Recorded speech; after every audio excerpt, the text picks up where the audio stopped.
So how many folks like to actually walk from point A to point B? And I think it's an interesting question to think about, because sometimes, we don't have any choice but to get in our car or take a taxi and get from point A to point B. But there are people making conscious decisions, particularly in urban settings, to say, I'm not going to own a car, I'm going to use public transit, and I'm going to get around as much as I can by walking.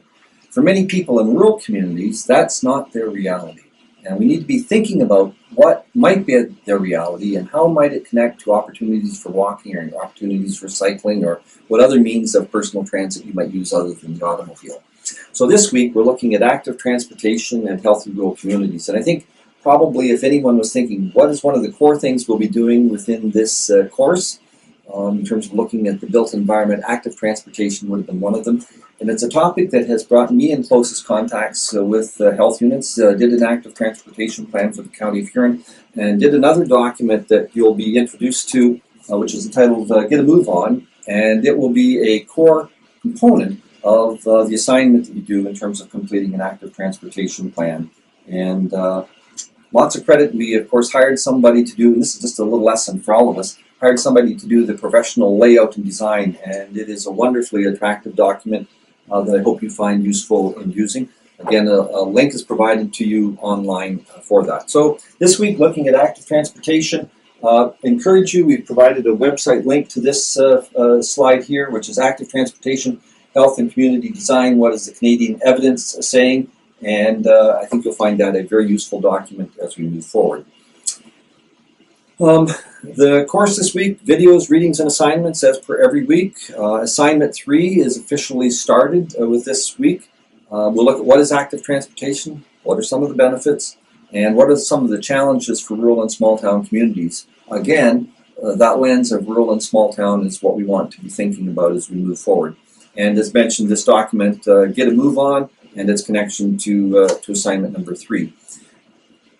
The active transportation plan, as you'll recall from week 1, is one of the assignments that you're being asked to complete. And we've given you up to, I think, 5 weeks. I think this is week through, maybe it's week 4. This is week 4.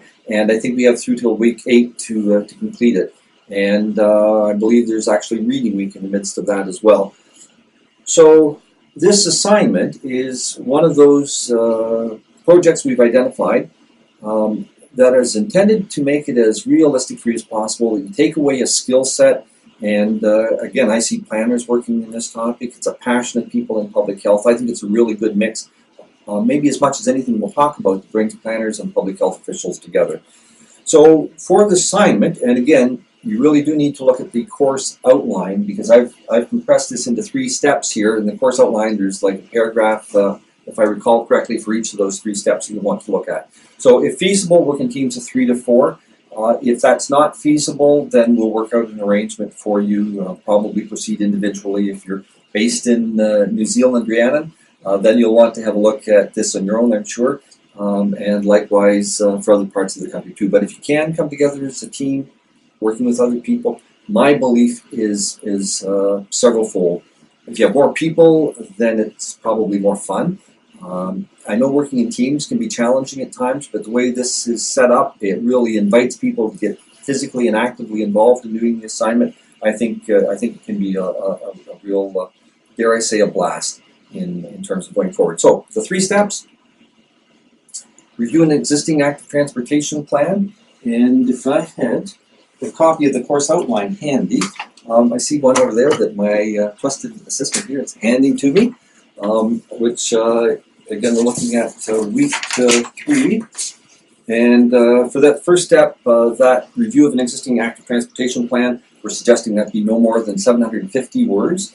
This assignment in total is worth 30%, and this is a component of it. What is somebody else doing? How have they designed and laid out their active transportation plan? It was interesting. My daughter was in Montana a few years ago, and I made a point of looking at their active transportation plan, and it was pretty interesting to see the similarities and the differences with what we might do. And I've seen some that are 300 pages long plus, and I've seen others which are 10 or 15 pages long. And the scope of that is pretty interesting to look at. So look at another plan and make some conclusions or observations connected to that. Secondly, develop an approach for developing an active transportation plan. This document, Get a Move On, will be helpful to you in that regard. But the active transportation plan that you actually look at, an existing one, will give you some insight into what they might do. And as part of this, inviting you to think through, who would I involve in this community? What are some of the contexts? And this might be a work plan and some discussion connected to it. I think we're suggesting 3 to 5 pages in total length for this aspect of it. So it's really to think through, if I was to hire you to develop an active transportation plan, and I'm the City of Guelph or the County of Wellington or the Village of Elora, what would you do in terms of giving me back a deliverable in terms of your process and your strategy for doing that? A key aspect for any element of planning or other public work as well, but think that through. The third component is the notion of actually creating a basic active transportation plan. And with this document, there are 10 steps to it. It's suggested that you largely follow those 10 steps, recognizing that for some aspects of it, you won't be able to do it. So for example, public engagement. You might suggest how we would do public engagement, but you're not going to run a public meeting to do so. And by eliminating some of those components, we'll be able to compress it down into the time which has been allocated. Likewise, if you were developing a vision for an active transportation plan, you would involve the public in an ideal world. What I'm suggesting is that the 3 or 4 of you, or you as an individual, say, what would be my vision that I might bring forth to the community for active transportation? My goal is to make this community as walkable and interconnected in terms of bicycles and walking as possible. It might be something as elementary as that. But what is your vision, right? And don't copy the one I just provided to you. I'm just looking to see if in the course outline other things. There's the template suggested. Again, this notion of complete what is feasible. For example, doing a SWOT analysis, strengths, weaknesses, opportunities, threats, is one of the components identified within the toolkit. I'm feeling like I'm doing this on display. But within the toolkit, there are some key things, stages that you might do. SWOT analysis, again, in a real context, you would involve members of the community. In this context, it's probably the 3 or 4 of you sitting down and thinking about what those might be. I think at the outcome of that, you'll be able to identify some suggested directions or recommendations that will be helpful to you. Listen to all of the videos. Of course, I know that you will be, but listen to all of the videos because on 2 or 3 of them, I asked for advice for you from the people that we were interviewing. What would they suggest to you in terms of doing an active transportation plan? Cautionary note, again, don't try to do too much. Keep it within limits and keep it within reason, and explain what you've done and where you've chosen not to do something. That's perfectly understandable. Just indicate that we chose not to do public engagement because we did not have the time for it. So a bit of a detailed explanation, but hopefully that's helpful. The course outline provides more detail, and beyond that, again, always available for questions. I will mention that at week 8, we will actually discuss it within class, your progress to date, what you're finding, what your observations might be, and I think we will find that to be helpful. I think I also make a comment, this is from the course outline, active transportation plans will often include diagrams and drawings. It is not expected that your team will necessarily possess these skills. Photos can be a wonderful way, though, to add interest and help support your plan. So, I'm just making this up, but a picture of a street feature which makes it an attractive space to walk along can be just as effective as a drawing, right, in terms of making that progress. So, hopefully that's clear. So, what is Active Transportation Plan? And this is from the Canadian Institute of Planners. Any form of human-powered transportation, any trip made for the purpose of getting yourself or others to a particular destination, to work, to school, to the store, or to visit friends. Walking and cycling are the most popular forms and are often combined with other modes, notably public transit. Again, more of an urban-based definition. I think it's relevant in a rural context. Public transit is more problematic because many rural communities don't have public transit. And likewise, the spaces are more challenging. So there's a picture that you'll see in a moment from Sue Shikazi, who is one of our guests for this week. showing a rural community with a paved shoulder. I mean, maybe that's the active transportation plan in that community, or in a tiny little village, maybe it's simply a crosswalk that makes it safe for children to cross the street, right, according to the scale of the community that you're looking at. A plan, an active transportation plan, is a strategy or a plan that identifies better options for walking, cycling, in some instances transit. It identifies and prioritizes actions for improved infrastructure, enhanced policies, and processes reflecting input from residents and stakeholders. So for the active transportation plan that I did for Huron County, that was largely a policy document. What could we be doing better? As opposed to some other instances where there may be a lot of expenditure and detail provided on street crossings and things of that nature. So that design side of things can often be really important, but adds to the complexity and the detail required in the active transportation plan. Active transportation benefits, people will know these intuitively, I'm sure, but improving health, allowing us to connect with others. The town of Goderich has this wonderful boardwalk, which is maybe more of a recreational feature than it is part of an active transportation plan, but the point is people walk it. And it's this wonderful space that people come together and connect with, and just adds to community in a really important way. For individuals, it can save money through lower transportation costs, and of course it has advantages back to the environment and in turn things like climate change and so on. Some of the challenges for rural and small town communities, and I invite you to think of others. Here's some that I've identified. For many rural and small town communities, there's limited infrastructure. Right? There's not the population base to serve, to provide some of the active transportation features that larger urban communities would have. On highways, I may have reflected in one of my interviews at this point that with my own children, when they were small, my wife and I actually discouraged our kids for using bicycles on the highways, because a child on a bicycle and a 60 mile per hour, 100 kilometer per hour road is not a real good mix. Often rural communities and small town communities have limited finances and resources, limited, if any, public transit. There may be a taxi service available, but that might be the extent of it. Large distances, getting from point A to point B is beyond walk for most people. And small population base, which means you've got people, particularly in the countryside, spread out. And how do you provide along the front of a farm trail for a bicycle unless there's many people available to use that? So these issues of cost versus benefit versus resources versus population become quite key in thinking this through. And of course the rural areas, which I've just alluded to, with dispersed population. This slide, as mentioned, is from a presentation and Sue and I have worked together on a number of things. Sue Shikazi with the health unit in Hastings, Kawartha Lakes, and Pine River Health Unit. I think I might have that right, actually. And you can see this top picture on my left, I guess that would be on your left, I think, too, is a paved shoulder for bicycle, and how much better that would be than often, which is simply gravel, or you've got, 10 inches of pavement on the side of a white line, which feels pretty dangerous if you're on a bicycle. Abilities to walk and crosswalks, internal streets that enhance urban spaces. And again, when I say urban spaces, I'm thinking again of the town with 2,000 or 3,000 people. There's lots of things that can be done in a village of that size or town of that size. And it's safe, and it's connected, and it's integrated to the degree that it can be. And I think those are all examples of what does rural active transportation look like. As mentioned, the document Get a Move On community workbook, I'm going to take you through that in a bit of detail because it's important for the assignment that you're being asked to do.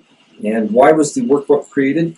And again, I worked with Huron County Health Unit to create this, and it basically springs out of the recognition that in a county such as Huron, or a county such as Wellington, or a region such as Waterloo, we have nodes of population that are sizable, but we have many towns and villages of 200 people, or 500 people, or 1,000 people, and quite honestly, there's not the resources in the system to hire a professional to come in and develop an active transportation plan.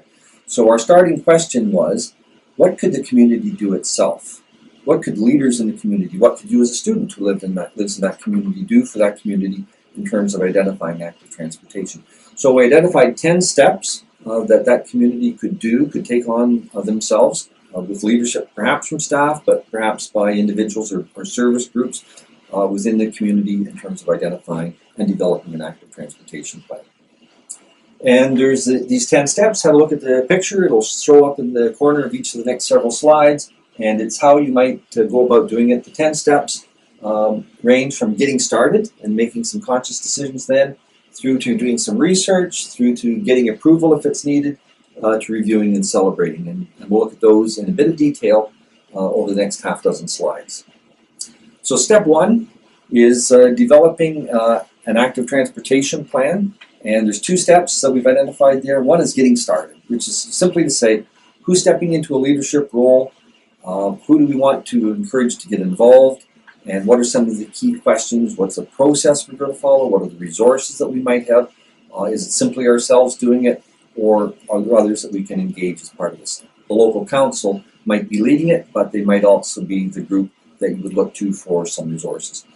Inviting people, and this is really, it's listed as step 2, but we would suggest it's a step that exists throughout the entire process, right? You want people to be there at every step along the way. And the key words that follow are be inclusive, share the leadership, and think about who you want to invite. Ideally, you want everyone there, but strategically, is there a bicycle club in the area? Is the local council participating on it? Are there private businesses or industries that might have an interest in facilitating it and contributing to help in the development of the active transportation plan? So steps 1 and 2. Step 3 is this notion of creating a vision. And while we're talking here about a vision for an active transportation plan, all of those in your professional fields of planning or public health will also appreciate the importance of creating a vision. What is the vision we might have around health in our community, or smoking, or for that matter, cannabis use? What is the vision that we might have in terms of how do we deal with these changes in society? So creating a vision, there's several steps identified here. I'll invite you to look through them in some detail, but in a sense, it's basically reaching out to community. In terms of your project, you will probably be doing that in a smaller group just of yourselves, but in an ideal world, you're reaching out to community, you're discussing with the community what you might want to do, and you're going through a facilitated process of some sort to reach a conclusion of what that vision might look like. And I will always encourage people, if doing a vision, make sure it's concrete enough that it that it spurs on people to action, that it provides something that we want to reach for, it creates a dream or a goal, if you like, that we can reach for, that provides leadership to the process. In the context of the work that you're doing for your assignment, you'll be doing some research in a community context, in an actual context. That research would be proportionate to the resources that you have. In some cases, it would be original research. In other cases, it would be looking to what's already been done. And I would think for the project that you were doing within the class, it would be largely work that's already been done. What are the bicycle trails? There'll be maps, I'm sure, online for many communities. What are the walking trails? You might do some primary research by simply observing what people are doing. If you're at a busy intersection, documenting what you might be seeing happen there. Some of the key questions are: where do people live, work, and recreate? Know your community. What are your active transportation assets and challenges? So what is the signage like already within the community? Are there bicycle paths? Are there walking paths? Are there bridges across rivers that allow people to facilitate? And I'm actually thinking of the condo that I live close to, or that I live here in Guelph. There's a proposal to build a bridge over the river for pedestrians, right? All of a sudden, that could become a real community asset in terms of making things happen. Ask questions: what documents might be helpful? What bylaws and regulations are relevant? Do any maps already exist that might be useful? And this is a key component of your project, but it's also a component that you could get carried away with. So you just have to sort of pull yourself in and say, what's core to what we need to do? Make it reasonable. Be a bit innovative, but don't feel you have to cover everything that you would in an ideal world. What you might do in that context is say, if we had the resources, these are the 5 other things we would do, and that would be a way of enhancing that. So, depending on the complexity of your community, this research might be very brief or more detailed. In a real situation, if I was stepping into the town of Fergus, I would be looking to significant resources and developing those. If I'm in a small little village or hamlet of 200 people, boy, my component of research is going to be scaled back significantly because of resources and because it's such a much smaller community. So that's step 4. Step 5, and I think many of you will be familiar with what a SWOT analysis is. Why do it? It helps provide focus. What do you need to improve? It helps understand what's going on in the community. And it helps deal with threats and opportunities, one positive, one not so positive. And there's a little diagram here, more words included in the Get a Move On document.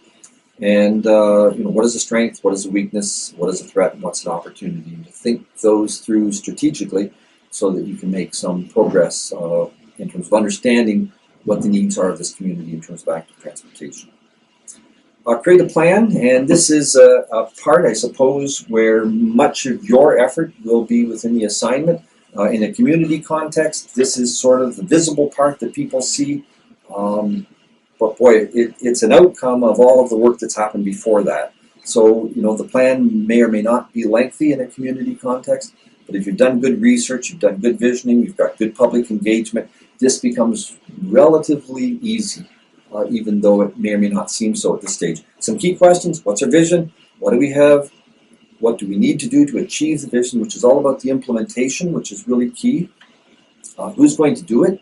So if we identify 10 actions and nobody's going to do them, then why bother, right? So you need to think through, well, this is something the council could do, this is something citizens groups might do, this is something which you or I as individuals might do in our community. How are we going to do it? Again, that speaks to resources and action. And how will we measure success, right? Is it a function of, we don't build these facilities, and if you don't measure success, then the chance of getting enhanced support from the elected officials or a municipality is compromised down the road. So our actions in support of the vision, we have a vision, your actions get us to that vision. Continuing to look at create a plan, there are setting priorities and a bunch of questions there to help us with the priorities, because in practice, you might have 30 things to be done, and if you think about it, you realize if you try to do 30, probably none of them will happen. So you need to set through what are our priorities, what are those that have the biggest potential impact, and with resources that are manageable and consistent with those resources. And a little quote here: remember, the plan may be very detailed or it may be brief and focused. For a tiny community or small hamlet, the most feasible action or plan may be safe crossing signs for children. And that's just to say, in a community context, I can go into a town of 10,000 people and have a vision for what the active transportation plan might look like. But taking that same vision and applying it to a village of 200 or 300 people may just get lost in details. It just may not work. So it's to really look at the context, the scale, the community you're looking at, and making sure that what you end up doing is consistent with what's available or what's appropriate for that community. Lots of good points here, and all the way through that ranking to sorting through which are the most feasible, and invite you to look at the Get a Move On document in more detail for more information connected to that. Steps 7 and 8, getting feedback and getting approval. Feedback is, again, connecting with the community or the folk who participated throughout the whole process. And as always important, we don't spend a lot of time in this course talking about engagement strategies. There's many resources, a book that I've done on better decisions about working together to make that happen. But just make sure that you're thoughtful about the community. So in a small community, you might simply work with existing groups. In a larger community, you might set up your own process. So get feedback, but choose an appropriate engagement strategy. Approval may be required if you're working, and again, these plans will occur in different contexts.